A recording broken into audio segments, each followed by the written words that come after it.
আকাশ স্টেশনে পৌঁছে যখন ওর হাত ঘড়িটার দিকে তাকালো, তখন ঘড়িতে রাত 9:30 বাজে।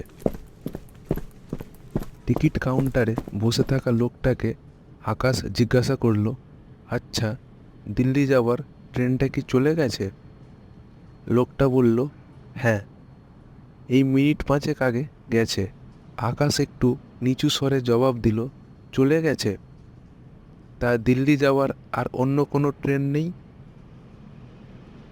লোকটা একটু চুপ করে থেকে জবাব দিল, হ্যাঁ, একটা লাস্ট ট্রেন আছে রাত 10:30 নাগাদ। আপনার যদি কোনো অসুবিধা না হয় তাহলে আপনি লাস্ট ট্রেনে যেতে পারেন। তবে সাবধান, অনেক সময় লাস্ট ট্রেনে জার্নির অভিজ্ঞতা খুব একটা ভালো হয় না। আকাশ বলল, না না, আমার কোনো অসুবিধা নেই, আমি লাস্ট ট্রেনেই যাব। তাছাড়া আমার লাস্ট ট্রেনে জার্নির অভিজ্ঞতা আছে, আমি অনেকবার লাস্ট ট্রেনে জার্নি করেছি। লোকটা বলল, তাহলে ভালো, আপনার যাত্রা শুভ হোক। আকাশ বলল, ধন্যবাদ। লোকটা বলল, আপনি ওয়েটিং রুমে অপেক্ষা করুন, ট্রেন এলে আপনাকে জানাবো। আকাশ বলল, ঠিক আছে। টিকিট কাউন্টারের লাগোয়া ওয়েটিং রুম। আকাশ বাইরের থেকে দেখলো ওয়েটিং রুমটা পুরো ফাঁকা। আকাশ ওয়েটিং রুমের বড় কাঁচের দরজা ঠেলে ভিতরে ঢুকলো। ওয়েটিং রুমে বসার জন্য 5-6টা সোফা রাখা ছিল। তার মধ্য থেকে একটা সোফা বেছে নিয়ে আকাশ তাতে বসলো এবং কাঁধ থেকে ব্যাগটা খুলে সোফায় রাখলো। তারপর একটু বিশ্রাম নিয়ে ব্যাগ থেকে একটা ম্যাগাজিন বার করে আকাশ পড়তে লাগলো। কিন্তু সময় যেন কিছুতেই কাটতে চায় না। আকাশের কাছে প্রতিটা সেকেন্ড যেন 1 ঘন্টা বলে মনে হতে লাগলো। আকাশের একটা সময়ের পর একঘেয়েমি লাগতে শুরু করলো। ম্যাগাজিনটাকে সোফার উপর রেখে আকাশ ওয়েটিং রুমের ভিতরে পায়চারি করতে লাগলো। এমন সময় ওয়েটিং রুমের কাঁচের দরজা ঠেলে জামা প্যান্ট পরা একজন বছর 40-এর ভদ্রলোক ওয়েটিং রুমের ভিতরে প্রবেশ করলো। লোকটার হাতে একটা কালো রঙের ব্যাগ ছিল। লোকটা ঠিক আকাশের সামনে রাখা সোফাতে বসলো এবং পকেটে রাখা সিগারেটের বক্স থেকে একটা সিগারেট বার করে ধরালো। আকাশ আগের মতন আবার সোফাতে গিয়ে বসলো এবং চোখের সামনে আবার ম্যাগাজিনটাকে মেলে ধরলো। ম্যাগাজিনটা পড়তে পড়তে আকাশ লোকটার দিকে একবার তাকালো। আকাশ দেখলো লোকটা ওর দিকে তাকিয়ে রয়েছে। আকাশের মনে হলো হয়তো লোকটা ওর সঙ্গে কথা বলতে চায়, কিন্তু ওকে চুপচাপ দেখে লোকটা হয়তো ওর সাথে কথা বলার সাহস পাচ্ছে না। ওয়েটিং রুমের ভিতরে বেশ কয়েক মিনিট নিস্তব্ধতা বিরাজ করলো। তারপর ওয়েটিং রুমে নিস্তব্ধতা ভঙ্গ করে আকাশ লোকটাকে জিজ্ঞাসা করলো, আপনি কোথায় যাবেন? লোকটা শটান জবাব দিল, দিল্লি। ওখানে আমার ছেলে থাকে। এখানে আমি একটা বেসরকারি ব্যাংকে চাকরি করতাম। সবেমাত্র 4 দিন হলো রিটায়ার হয়েছি। তবে আর এখানে থাকবো না, ছেলের কাছে চলে যাচ্ছি। আর আপনি? আকাশ উত্তর দিল, আমিও আপনার মতনই দিল্লি যাব। লোকটা একটু মুচকি হেসে বলল, তাহলে আপনার আর আমার গন্তব্যস্থল একই। আকাশ বলল, হুম। তারপর আকাশ লোকটাকে জিজ্ঞাসা করলো, আপনার বাড়িতে কে কে আছে? লোকটা বলল, বাড়িতে ছেলে, বৌমা, একটা নাতি আর একটা নাতনি। আকাশ বলল, আর আপনার স্ত্রী? লোকটা কয়েক সেকেন্ড চুপ করে থেকে বলল, আমার স্ত্রী বছর 4 হলো ট্রেন দুর্ঘটনায় মারা গেছে। ওহ, আই অ্যাম সরি, প্লিজ কিছু মনে করবেন না। না না, ঠিক আছে, আপনি জানতেন না তাই জিজ্ঞাসা করেছেন। তা যাকগে, আপনি বলুন আপনার বাড়িতে কে কে আছে? আমার বাড়িতে আমি, আমার স্ত্রী, আমার 5 বছরের একটা ছেলে আর 3 বছরের একটা মেয়ে আছে। খুব ভালো। আকাশ লোকটাকে জিজ্ঞাসা করলো, আপনার নামটা কি জানতে পারি? লোকটা একটু হেসে বলল, নিশ্চয়ই, আমার নাম নিশিকান্ত। আপনার? আমার নাম আকাশ সর্দার। এইভাবে কথা বলতে বলতে খুব কম সময়ের মধ্যে ওদের দুজনকার বেশ জানাশোনা হয়ে গেল। কথা বলতে বলতে কখন সময় কেটে গিয়েছে আকাশ বুঝতে পারিনি। ঠিক 10টা 25 নাগাদ টিকিট কাউন্টারের লোকটা এসে ওদের দুজনকার উদ্দেশ্যে বলল, ট্রেন এসে গেছে, চলে আসুন। আকাশ লোকটাকে বলল, চলুন তাহলে, বাকি কথা না হয় ট্রেনে যেতে যেতে বলা যাবে। আকাশ ওর ব্যাগটাকে কাঁধে তুলে নিয়ে ওয়েটিং রুমের কাঁচের দরজা ঠেলে বাইরে বেরালো।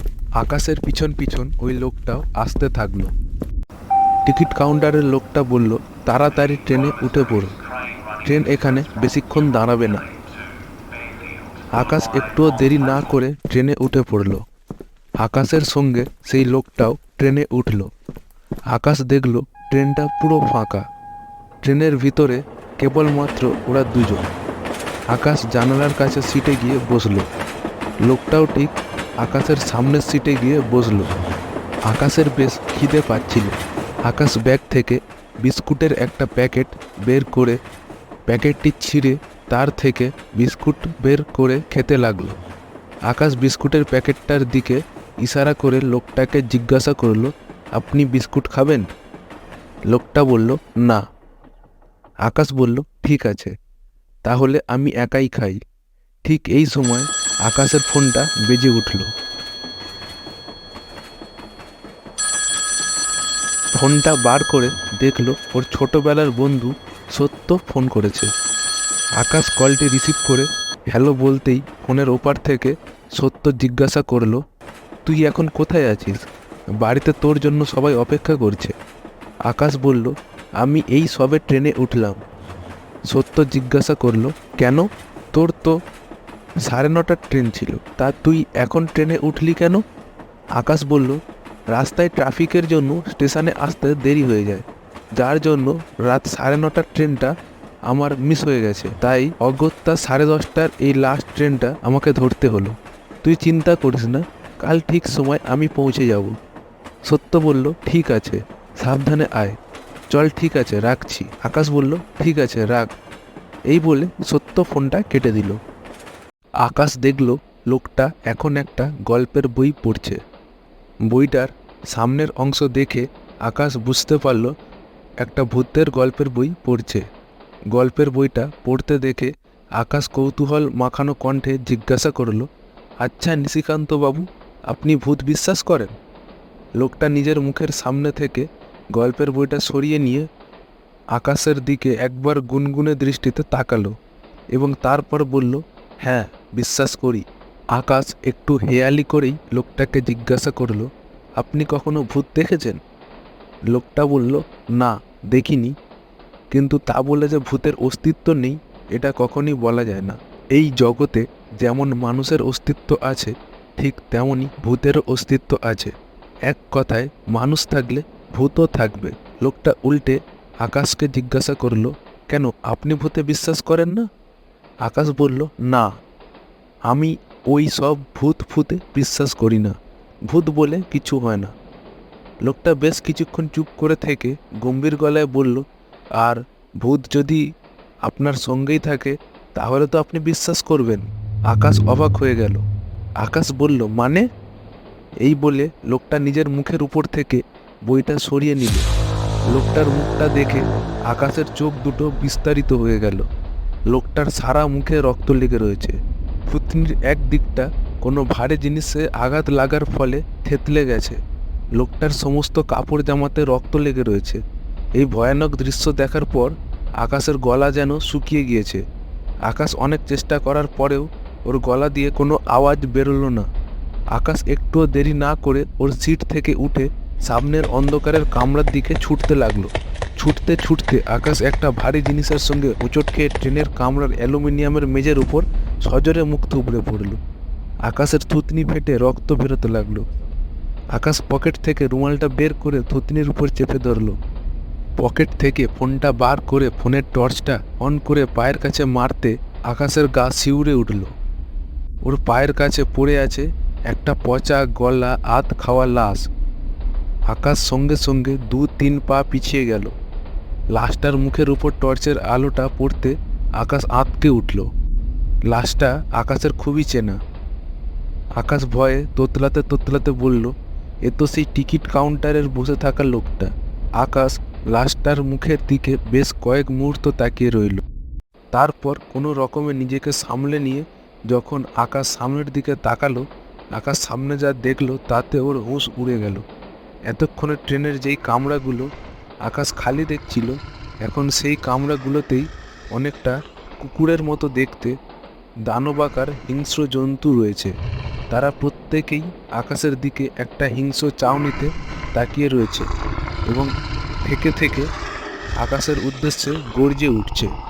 আকাশ দেখল ওর থেকে কিছুটা দূরে সেই লোকটা দাঁড়িয়ে আছে।